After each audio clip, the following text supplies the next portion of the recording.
So what else did you do in the Army when you were in there? Well, after about a year and a half at Princeton, they canceled the entire program. Things were not going well in Europe, and they needed troops that could fight. And so they canceled the program, and being that I had language knowledge, namely German, they classified me as an interpreter. And it was at the time when the Africa Corps, when the war in Africa was going our way, and we were rounding up a lot of German Africa Corpsmen, prisoners, and we were bringing them to the United States. And these prisoners had to be interrogated and classified as to whether they had done any war crimes, what their activities had been, and who they really were. And so I was picked to go down to Baltimore. It was a Signal Corps depot called Halliburton in Maryland, and we had approximately 1,000 German POWs in that camp. And we had they had separated out the SS people from the rest of them, and our camp was all SS. So can you describe what that experience was like? Well, I tell you, I was, when I first was picked for the assignment, I really didn't want to go because there was a lot of publicity during that time in the newspapers that the German POWs were being, what's the word I'm looking for? They were being treated too nicely. In other words, the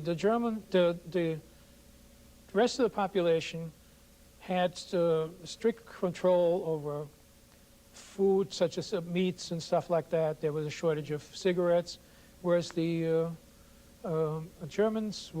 Nazis were getting all the cigarettes they wanted and so forth. They were kind of coddled. So I was very hesitant to really be part of this. I didn't see how I wanted to be used in that manner. But I was assured by the commandant of the American major who was in charge of the camp that his camp was run differently. So what was the actual interrogation process like for you? Well, we went more or less through strictly through routines, asking routine questions. It was only if we found that there was some kind of a abnormal response to something that we questioned them further. It wasn't just that this wasn't really the only function that I performed there. We had a German POW camp usually was run by the German prisoners themselves internally. They nominated their own internal camp commander, and they had their own officers running the camp inside. And there were a lot of things going on in the camp that the U.S. Army outside didn't really want to know about. They were mistreating some of their own prisoners, you know, if they thought that somebody wasn't adhering to the Nazi line, and they would beat him up and things of that nature. What kinds of things were going on?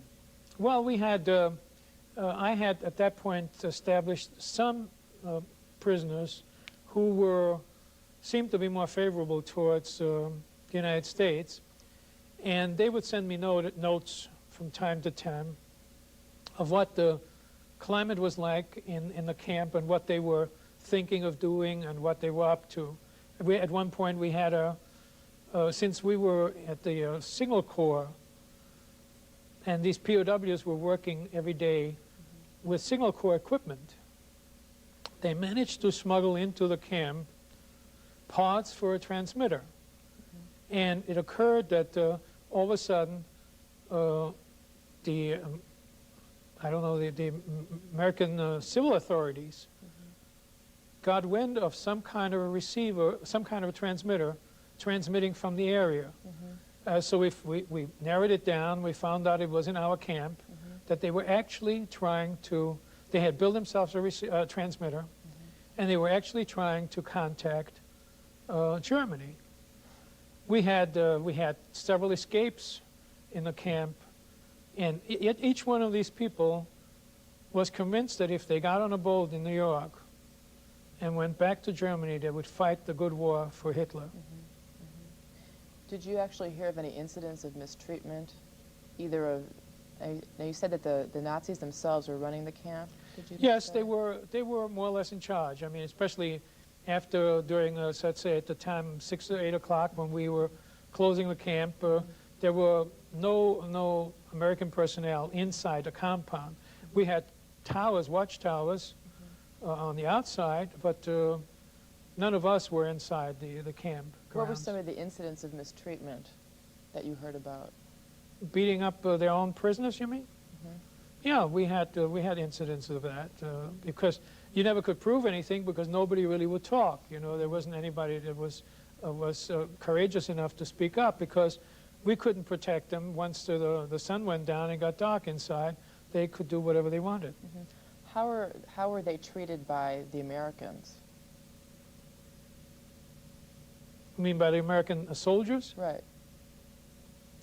Well, we had look, we had to try and maintain discipline. So we were trying to be as strict with them as we could. But on the other hand, as you well know, it was the Geneva Convention prevailed, and we weren't beating these people. We weren't doing anything to them like that. Do you want to tell me a little bit about what the Geneva Convention? Did they have some rules that they made? Yes, there were rules as to how you could treat prisoners of war, what you could do and what you couldn't do.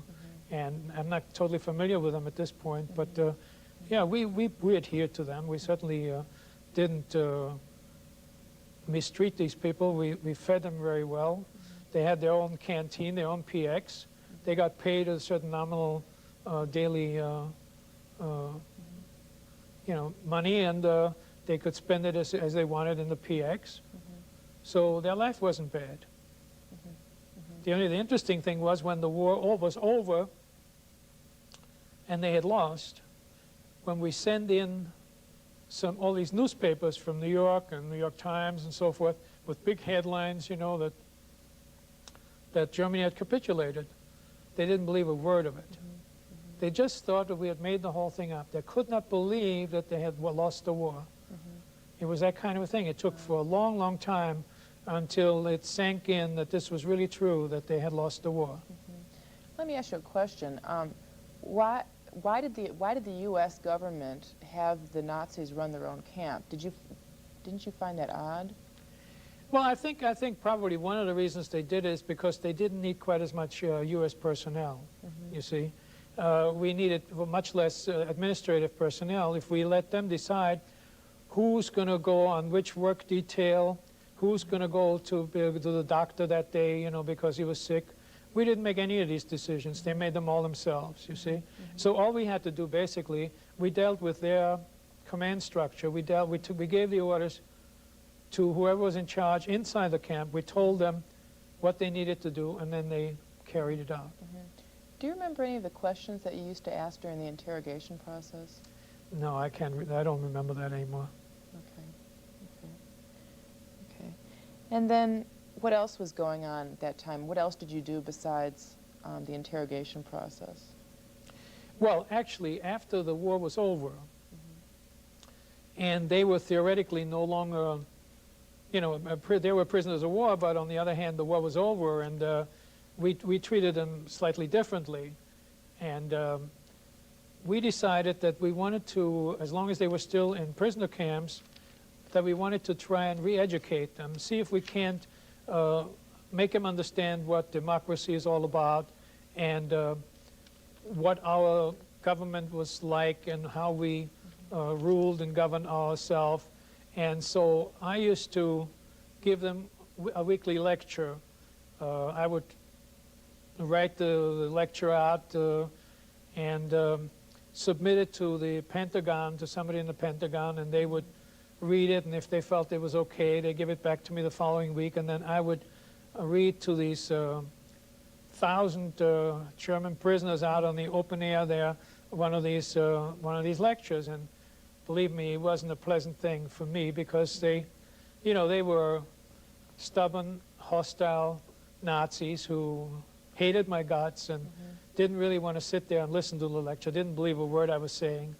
But we used to do that for weeks on end, you know.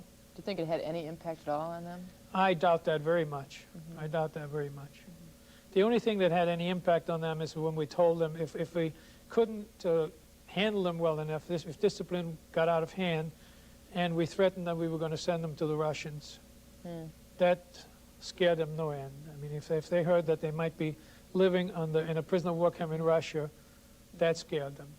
What were some of the specific things that you educated them about? Well, how the elections are run in the United States, what the separation of power that we have, the judicial system, and the Congress, and all these kind of details that they knew absolutely nothing about. I mean, they've been living under a dictatorship all these years. So it was principally these kind of things that we try to, civics 101. Any other things that you did in the Army of significance? No, I don't think so. The only other significant thing I did is I got discharged finally. And I went back to, I went to Philadelphia and enrolled in a Drexel Institute of Technology and finished my engineering degree. And I got my degree in June of '48 and took a job with General Electric as an engineer. And then I had various, you know, engineering jobs, with more and more responsibility. I had quite a big job with the Atomic Energy Commission, which was building a large atomic reactor in Savannah River. And this was in Philadelphia? That was in, Savannah River is in Georgia. Oh, that particular thing. Okay. Yes. And what else? And why don't you just continue on and tell me what you did with your life after that? All right. After I worked as an engineer for approximately 10 years, then I went into sales engineering. And I represented several companies in sales of engineering equipment. And eventually I went into my own business and I started to represent foreign companies in the United States. And I sold their foreign equipment in the United States, you see. And then that brings us probably into the 70s or so. Whatever became of your family? Well, my younger brother went from Vienna in a illegal children's transport to what was then called Palestine, to Israel. And he lived on a kibbutz and became an army officer.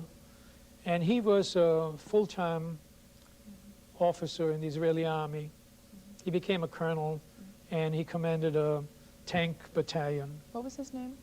His name, he changed his name too, which is just a comical thing, but I changed my name into Anglican. He changed his name into a Hebrew word. And what was his original name?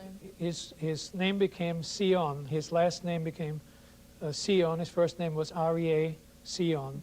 So he changed his name from Otto Weisberg to Aryeh Sion. He became a colonel, and he commanded a tank battalion. What was his name? His name, he changed his name too, which is just a comical thing, but I changed my name into Anglican. He changed his name into a Hebrew word.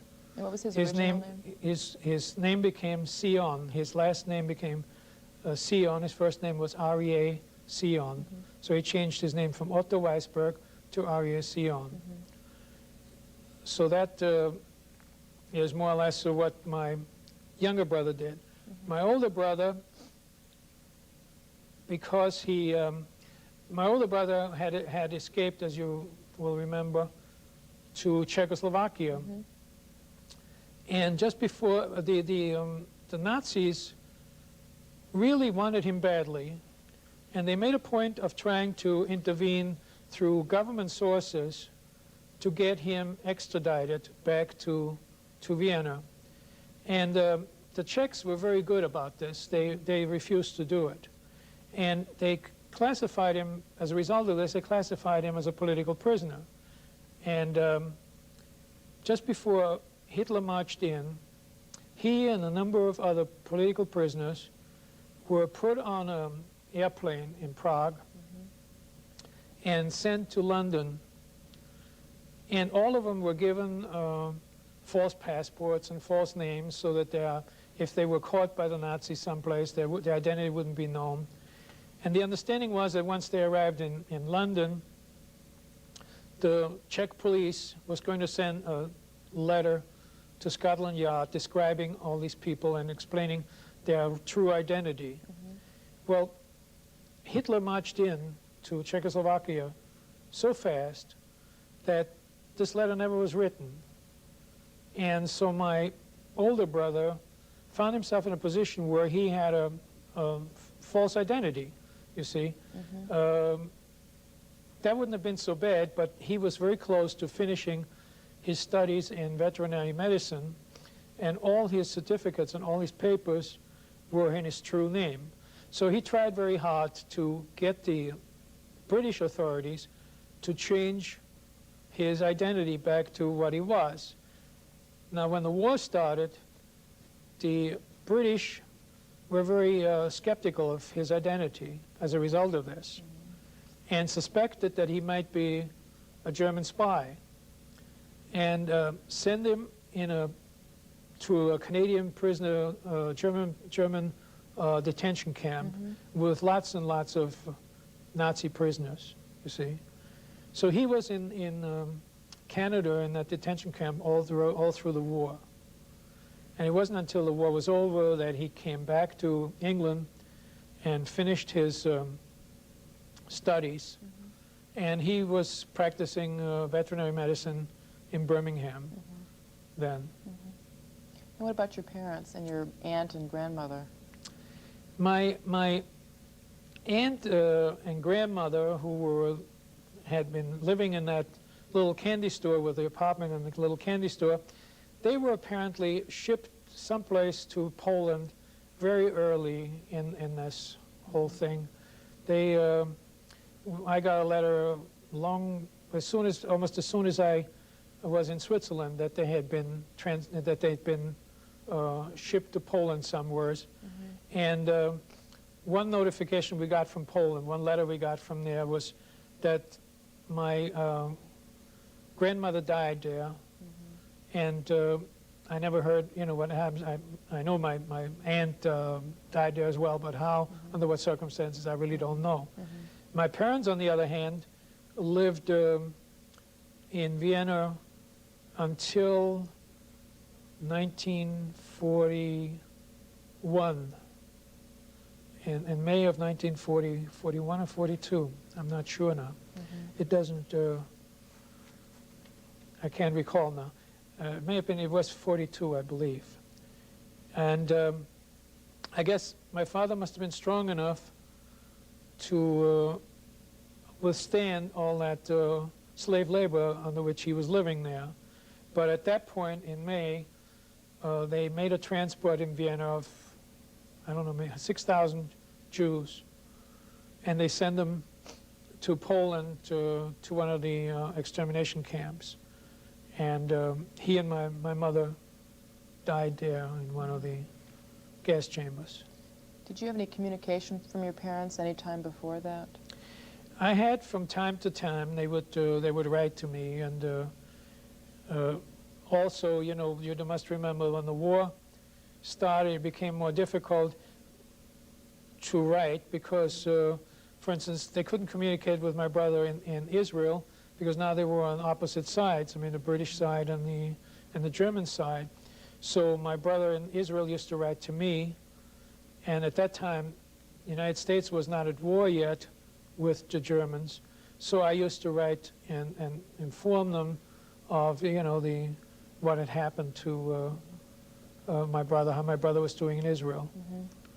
So from time to time, I used to get some letters through. In fact, when the United States got into the war, I attempted to keep the communication up with my parents, and since I had lived in Switzerland and had made some friends among a Swiss family there, I started to write to the Swiss family, Switzerland being neutral, and asked them to forward my letter to my parents and ask for, and get the reply back and send it to me.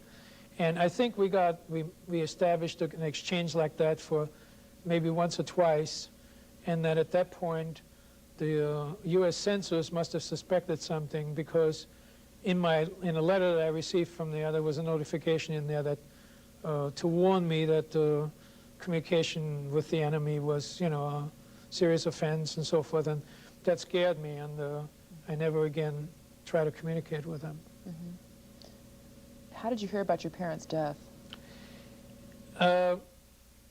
Long after the war, I wrote a letter to the Jewish committee in Vienna, asking them whether they knew the whereabouts of my parents.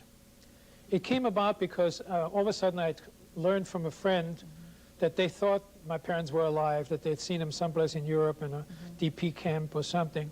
So I wrote to the Jewish committee and asked them whether they knew anything about the whereabouts of my parents. And the letter that I got back was very clear and very short and cryptic. It said that your mother so-and-so, born on such and such a date, your father born on such and such a date, were shipped on such and such a date to Polish or village named so-and-so, Itzbika.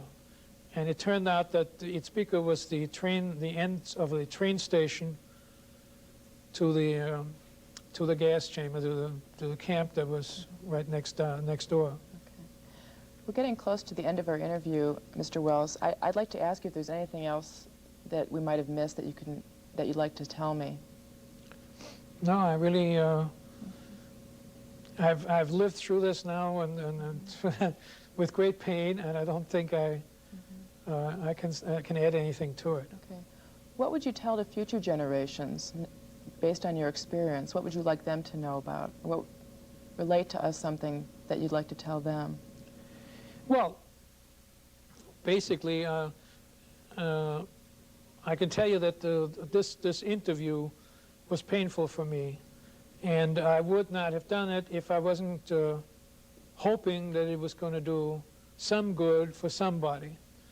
Now, I'm 69 years old, and there are not too many of us survivors around anymore.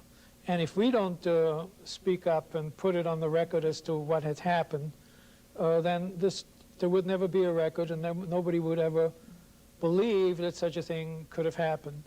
I want people who ever see this to realize that there are human beings that are capable of enormous atrocities. Under certain conditions, they can become beasts, and that's what these people were.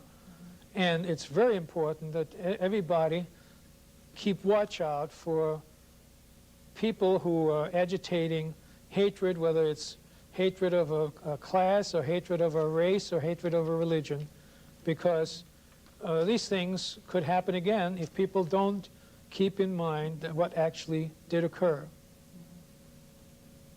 Thank you very much for your time. Thank you.